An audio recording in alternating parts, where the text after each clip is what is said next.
I'm going to show you how to draw a watercolor landscape with spring field flowers. We're going to use this as inspiration. It's a very loose painting. We're going to start at the top and work our way down. We're going to start with light washes of color and get increasingly more intense as we come down to the front. Taking a wide brush, and I'm doing a wet on wet, where I'm just covering the top half of my paper with water, no color, just water. Then I'm going to work in my sky. I'm going to take a few different blues and I'm just going to dab in some colors. And you see what happens when I add the wet paint on top of my wet paper? It kind of bleeds. Really beautiful. I want to create the illusion of some clouds here. Because it's watercolor, any area that I want to leave white, I have to make sure that I just leave white. I can't actually paint with white with watercolor. I have to just leave areas white, so unpainted. With wet on wet, you have to work a little bit quickly because you don't want your paper to dry. So anywhere where I want a bit of a cloud shape, I'm just going to leave my paper unpainted. There's no right or wrong here. I'm just exploring with a little bit of texture, a little bit of cloud shapes in kind of a quick motion, just pulling it across. If it ever looks too dry, just tap in a little bit more water and just tap in a little purple. I find it creates a more interesting sky. Kind of using my purple in areas where I think there might be kind of underneath the cloud. Clouds have shadows underneath them. Might even use a little brown in here and tap it in under my shadow. That might sound counterintuitive, but I'm creating a bit of a shadow effect underneath my clouds. That helps to make it look like the clouds are receding back into space. Now I don't like this too much here. This looks a bit too stark, so I'm going to actually go in here and soften up these edges. Create more of a softer cloud effect. One thing you can also do is take a tissue and you can dab with your tissue, creating that shape of a cloud. I'm going to add a little bit of yellow. I think that adds a bit of warmth, maybe to some areas up at the top of my clouds, maybe where the sunlight is shining a bit more on my clouds. Just adds a bit of interest, a bit of warmth to your composition. I'm going to go in here and deepen some of these purples because I like how that looks. I'm using a couple of different blues. I have a darker blue, I have this sort of slightly more turquoise blue. It doesn't really matter what kind of blues you use. A little variety is always good though. So, ooh, that's pretty intense. Let's see if I can work with that. A little more intense than I wanted, but let's see if we can work with it. I'm going to leave it there. It's going to continue to bleed a little bit, so I'll just leave it there for now. So now I'm halfway. I'm just going to dry off this bottom area. You can take it to the dryer too if you want and give it a quick dry before you move on. I'm going to go in here and create my mountain range. Now I'm going to create this one first. This is the darker one. Later I'll come in and I'll do this lighter one here. I don't want it to bleed with my sky right now, so I'm going to leave my sky to dry and I'll do this second mountain range. So for that I might use now a pointier brush, but still pretty big. So I'm going to take a little purple and I'm just going to create a mountain range. You just want to have a peak, maybe another small peak. Now my mountain range is more of a blue purple. I'm going to add in a little blue. I'm using a very wet brush. I'm letting the paint blend and bleed a little bit and not overdoing it, leaving the marks that the watercolor creates and just kind of letting watercolor do its thing. I might darken some little edges here. Doesn't really matter what I do down here because I'm going to come in later and add my dark trees. Now I'm going to create this middle area here. So it's a couple of different greens and blues. It's not too intense. Remember, you'll be more intense as you come forward. I'm using my dirty palette here, and I'm creating some blues, some greens.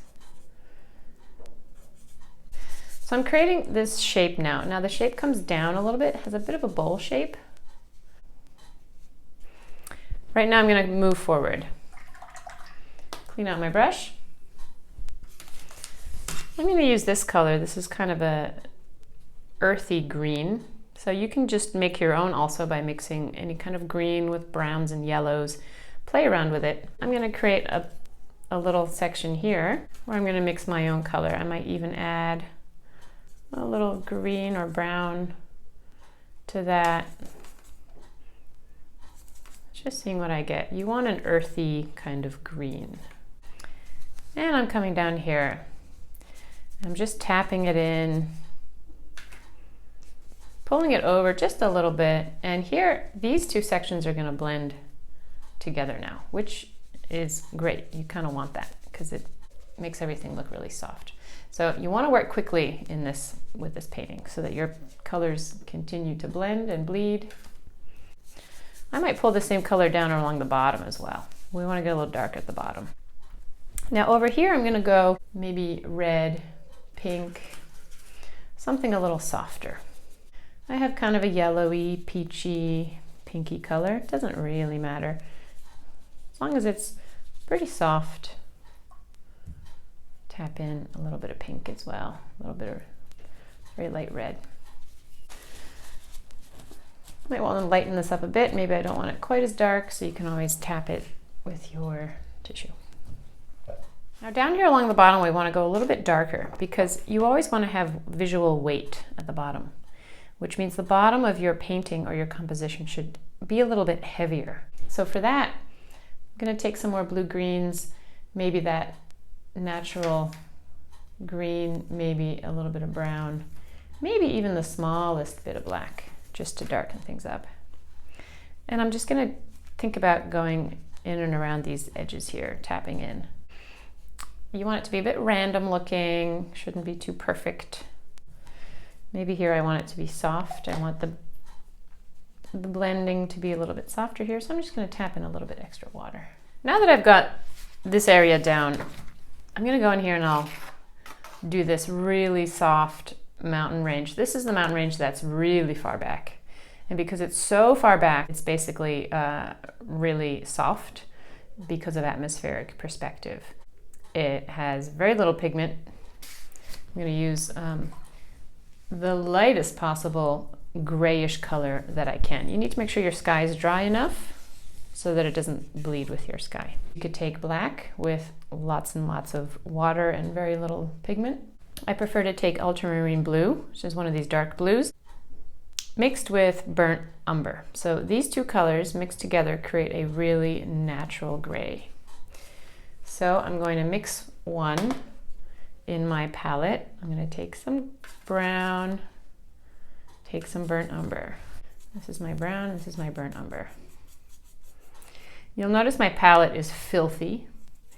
It's filthy on purpose, believe me. I like dirty palettes because you get some of the most beautiful colors with dirty palettes. So now I'm adding a lot of water. Now I'm testing it out here on scratch paper. Looks pretty good. So I'm just going to go in here. I want to create a mountain range. It shouldn't mirror the one that I already have. That would kind of look silly. So you want to create a different shape to this mountain range.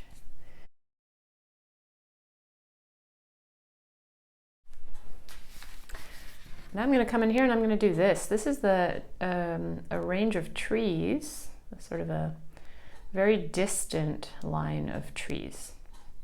And for this you need a very dark color. Make sure this area is pretty dry. If it's not very dry, you can dry your paper.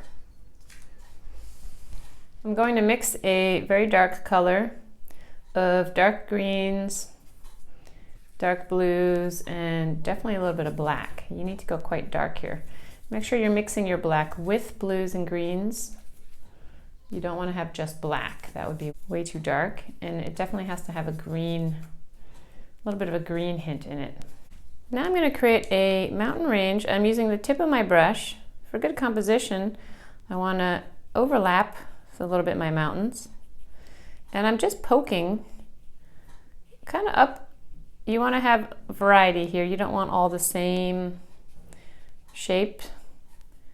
So make sure there's some variety. Some should be a little higher, a little bit random. And as you come up, I'm kind of moving my way up a little bit too. Again, you're creating a bit of a bowl shape. Then you can continue to add that color and darken that area. I'll make it a little thicker. I want to create the illusion of sort of pine trees in the distance, sort of a pine forest. Now I quite like how this is blended together a little bit. So the way I might do that is continue to use that color, but add a lot more water onto your brush. And you're just bringing that, you're kind of blending that bottom edge, softening it, and bringing it down. You see how I've softened this edge? You want to create soft transitions between your different areas of color. Just adding more water and blending it down. Now it's time to work on our flowers in the foreground. These are our field flowers. We're going to use a tiny little brush for that, smallest one you have, and you want to create some very loose little grasses, little weeds. You want to use a combination of colors here. I'm again using this olivey green, and I'm starting at the bottom. I'm using the tip of my brush, and I'm just starting at the bottom and flicking as I come up. Let's try it again. Flick. You want to go in all different directions. I'm going to take some darker ones too. Flick. You want to do a little bit of overlapping. Some of them will be quite high, some of them will be a little shorter. You'll have to experiment a bit with this flicking. You could test it out on a scrap paper and see how it goes before you start doing this on your good paper. So I'm being mindful of creating some longer ones and some shorter ones. Some are curving this way, some are curving that way. This is definitely the place where you have to just tell yourself to let go and not get too hung up on this.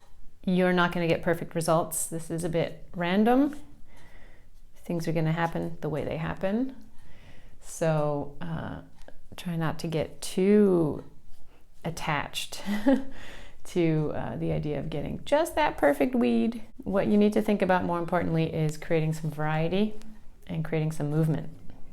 So we create movement by going in different directions and creating the illusion that things are kind of swaying and kind of moving a bit.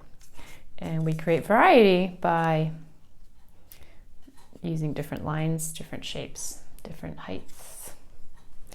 Now that I have a good amount at the bottom, I don't want to do any more. That would be a little bit overkill. I just want to figure out if I've got some good balance. So I like this one, it's going pretty high. This one's a little high, it's good. Maybe I want another darker one somewhere in this area, going a little bit higher too. There you go. I feel like I've got a good balance of high ones and low ones.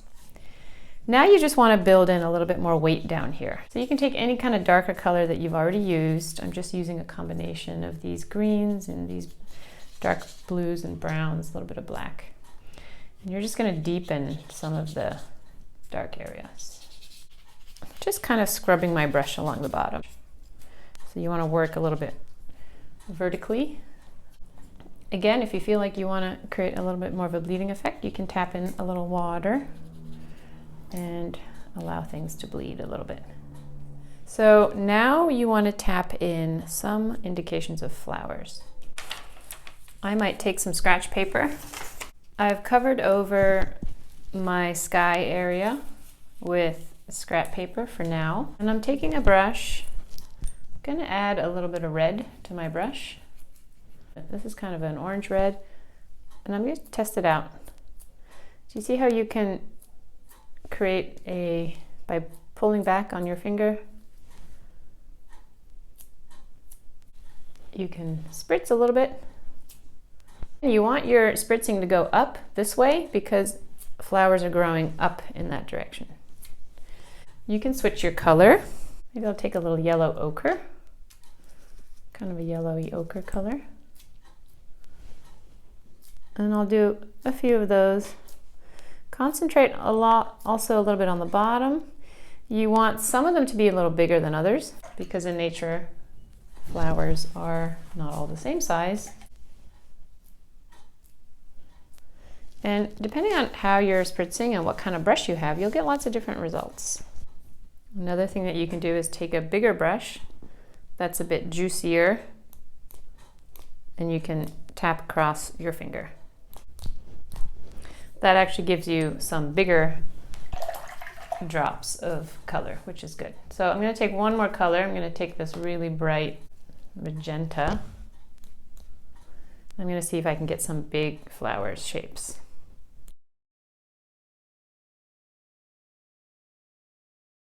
Since we have a little purple in our sky, I might put a little purple down here too for good harmony. Harmony is when you repeat colors in your composition. Of course, you can always go in with a brush and you can create some bigger pockets of flowers. Maybe you want to actually draw in some big blobs here. You can go ahead and paint those as well. You don't have to only spritz. So I'm taking pretty concentrated pigment. That means not a whole lot of water, but definitely a lot of color on my brush. And I'm creating some bigger flowers. This is going to give you, again, variety. You don't want only teeny flowers. You want some bigger ones too. So try to get a good balance for those. Now in watercolor, there's no white paint, but I really like how a little bit of white is going to look on here. I think that white helps to create some visual rest in an otherwise very colorful composition. It brings the viewer's eye into your painting. So I'm going to take some gouache. This is gouache paint. Gouache is basically just more opaque watercolor. You could also use acrylic. If you have white acrylic, that also would work. You can either spritz this like you did with your watercolor, or you can take a small brush and create some little white flowers.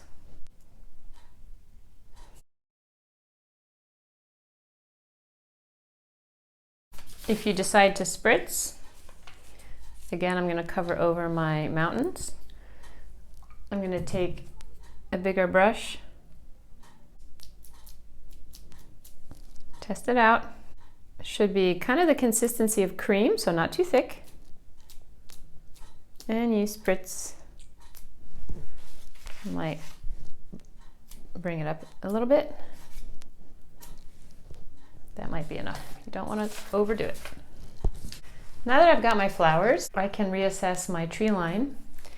It's looking a little bit too soft now, so I might go in there again with a bit of black, a bit of dark green, a bit of dark blue, and I can just darken some of these areas.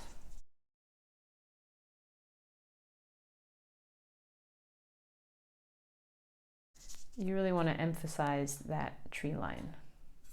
Again, I'm softening the bottom edges here by scrubbing in a little bit more water so that things look soft. You can do as much refining and detailing as you want, but as you're going, always have a look around and see where there's balance and where there's a need to create a little more balance. So I have this stalk here. I find it's imbalanced unless I have another one over here. So I'm going to add the same type of patterning over here to create a bit of balance. All right, you can deepen again some of your areas down here for some visual weight. Now that my colors are drying a little bit, you can see that they're a little lighter than I want, so darken a little bit. Let's take off the tape.